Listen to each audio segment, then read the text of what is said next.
Welcome to Sequence Comics. We're doing our very first unboxing video.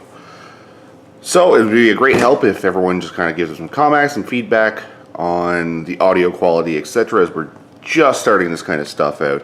Hopefully we can do lots more of this, more prizes, giveaways, etc. So we're going to start with opening a box of Rivals of Ixalan. This looks like a fantastic set. I mean, who doesn't like dinosaurs?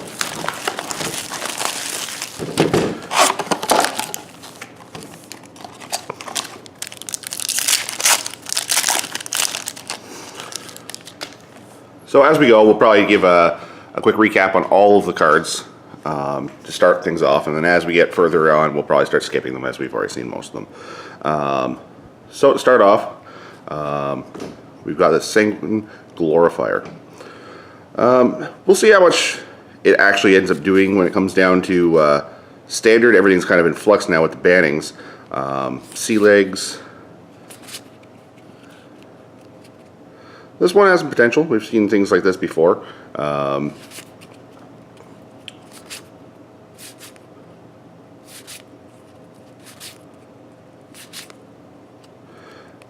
This is one I think is going to have a lot of potential. Merfolk seems to be on the rise rapidly as a staple of what we're going to be seeing in the new standard meta. Being able to give another target Merfolk a +1/+1 when it enters battlefield, only costing 1, seems pretty strong. These guys, always solid. If you open a box and you're getting things like the pirates that give +2/+0, the Merfolk and the vampires give +1/+1, they're solid. And Dead Man's Chest. This is an interesting card. I don't know how well it's going to do for as far as like standard play and whatnot, but for commander play, I love this card. This card is amazing. Sure, you can get around it in Exile and stuff, but the fact that Gaunty decks are just going to absolutely love this card. I expect to see lots of play of this card in our commander groups going forward.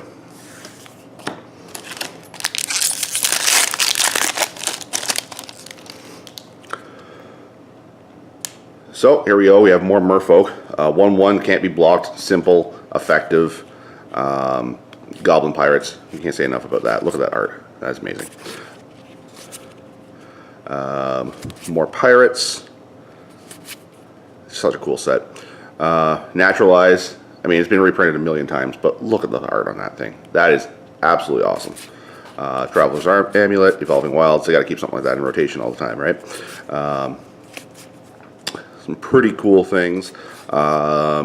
Here, dinosaurs. This one, I'm probably going to see a fair amount of standard play.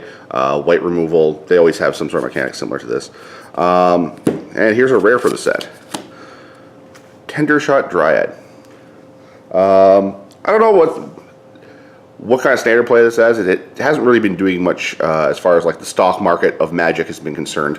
However, it's really interesting card. I love the idea of something like a Verdant Force. Another card, a little bit cheaper. Sure, it's a 2/2, but I really do like the concept of this because it's not just your upkeep, it's every upkeep. This thing has some serious value, especially once you can turn the Ascend on. Let's be honest here, once you have a 5 mana, it's pretty easy to get Ascend.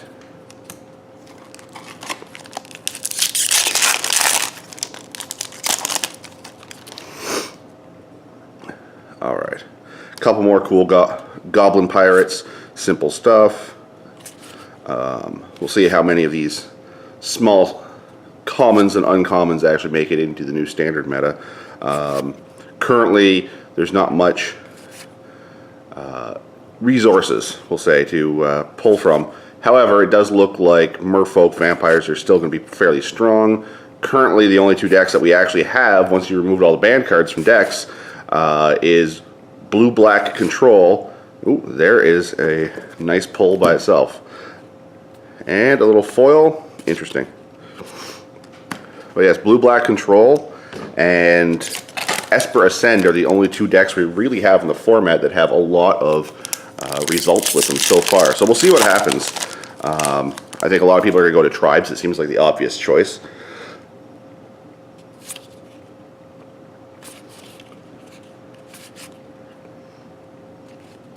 This one's actually pretty strong. I like this one, especially if you're doing a lot of vampire tribal stuff. And vampires obviously are, you know, everyone's favorite after the recent releases for the Commander sets this year. Everyone seems to be building them. Mana fixing, it's not bad. Interesting. Now, this is an amazing card. This card here, we've been watching the MTG stocks. This thing has been jumping like crazy since the bans. I would not be surprised if it jumps another $5 or $6. Comes out at almost $20. So it uses the new mechanic Explore, but then it explores again. So simply put, you reveal top card. If it's a land, put it in your hand. Otherwise, put a +1/+1 counter on it, and then put that card into your graveyard. Or essentially, you're going to be able to dig twice. But as a merfolk that can potentially pump itself twice, it's amazing.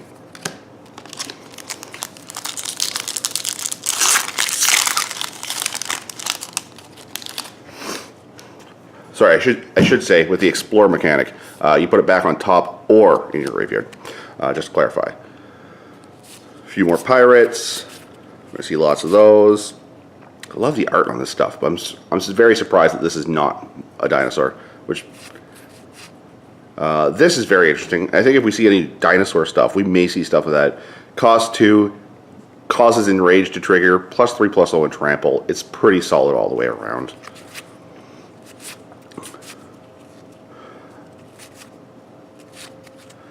This is another one. I like these Forerunners. There's a set of them.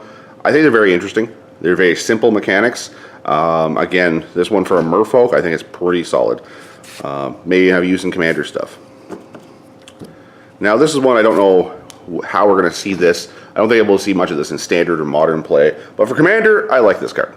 It's pretty simple. It's a 4 mana cost. Turning Ascend on Commander is nothing. Once you have it, it's there for the rest of the game. And the fact that it just allows you to draw an extra card every turn, it's simple. It doesn't cost very much. It's on a budget, so a lot of budget Commander decks can run this very simply.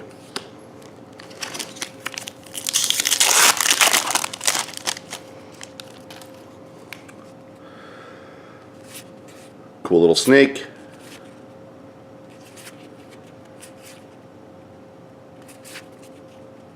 Another cool card, especially if we end up seeing any kind of dinosaur tribal stuff. I bet you this will start seeing a little bit of play.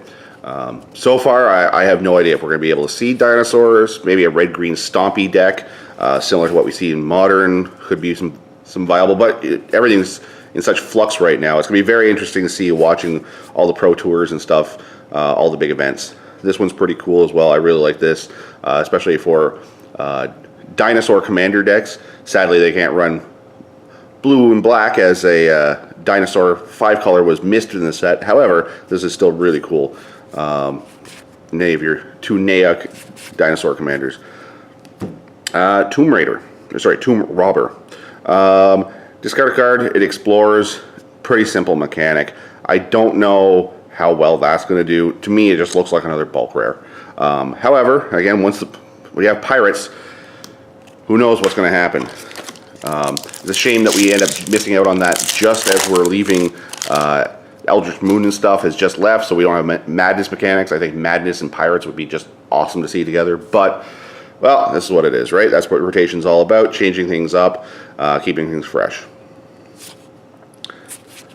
So I think a lot of these commons and uncommons now, we're starting to already see a lot of the same ones. I don't see anything here that's really, you know, top tier that we need to really discuss too much. Again, anything that gives your merfolk +1/+1.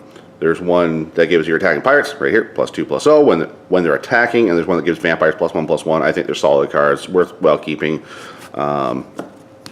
This one, it's an interesting counter spell. We'll see how much play this ends up having once we get into Standard. I mean, in Limited, I've saw a few people over the weekend using this card. It was interesting, but it never really did the same oomph because you have to attack with a creature. However, I've always been a fan of cards like this that require you to attack to get a bonus effect. Makes you cast things in your second main phase, which I feel is typical of new players. is puke everything out on the field, then go your combat phase, and then if they have any counters, you don't have a second main phase. So I think this makes you play better Magic by using things like this. I don't know if this one specifically is going to have that, but I do think it's going to push you into doing better stuff, and if you do manage to get this off, that's pretty strong.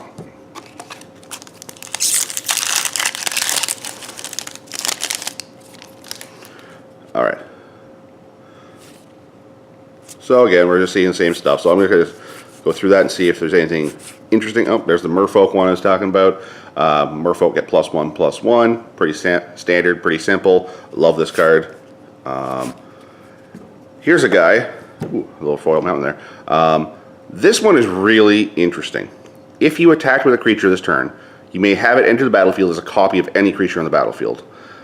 This is really cool. Not only is Raid, again, I feel a mechanic that is great for better levels of Magic play in that you use the second main phase, but something like this that copies any creature on the battlefield. It's a pirate and a shapeshifter. And amongst that, I've seen a foil of this, but this is amazing art. I just love this card. I don't know, again, how much it's going to play, but I think if we have a Grixis Pirates deck, you definitely see this showing up and seeing some play in there. And just because the mountains in this are really cool. Take a look at that, especially the foil ones. I love that waterfall up here. It looks like a lightning bolt. It just, they got some pretty cool art in this set. So it's not all just about the dinosaurs. Although it's mostly about the dinosaurs.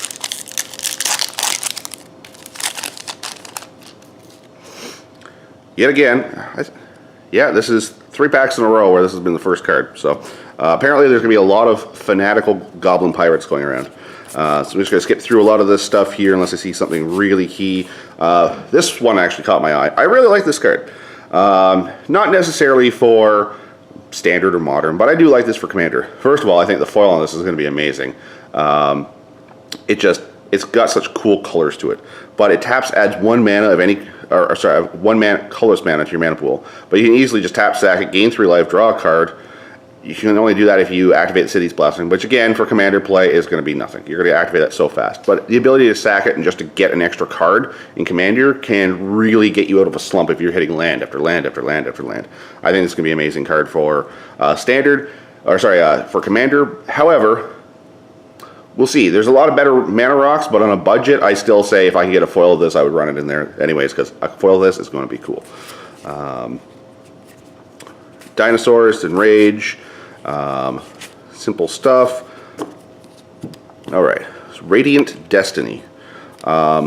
Typical card. It's going to be running around almost all of your tribal mechanics.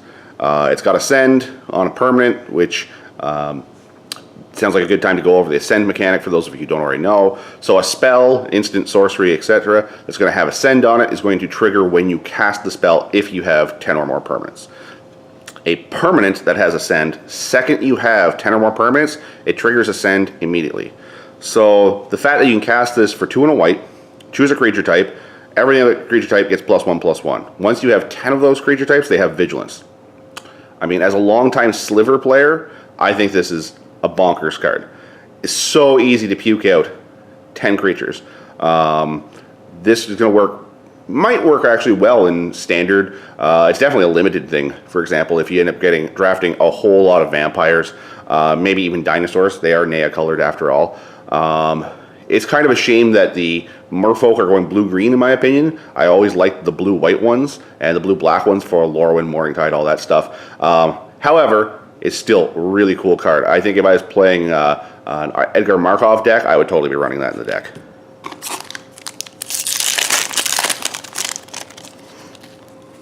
Alright. Same stuff. Thank God we didn't see another goblin on the top of the deck. And this one's pretty cool. I like this one. Target creature you control explores. You may play an additional land this turn. It's a simple explore with explore trigger. However, you do need to have a creature to be able to use it. So you can't just use this turn 1 if you don't have a creature, which is kind of a bit of the drawback, but I mean, I like this one. You know, if you turn 1 Birds of Paradise, turn 2 enter the Unknown, amazing.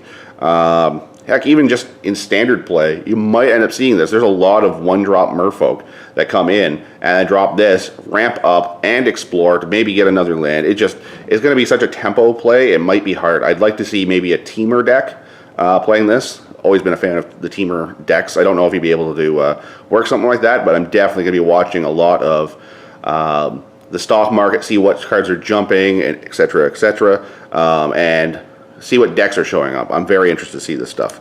Well, there's our first mythic.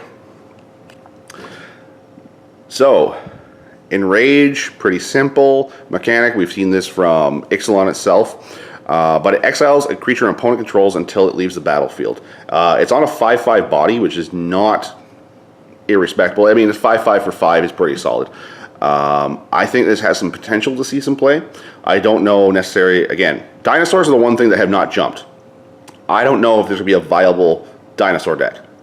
They do have cool flavor for pretty much every other format, but standard, modern, I don't know. We'll see. In limited, I would always take this card. This thing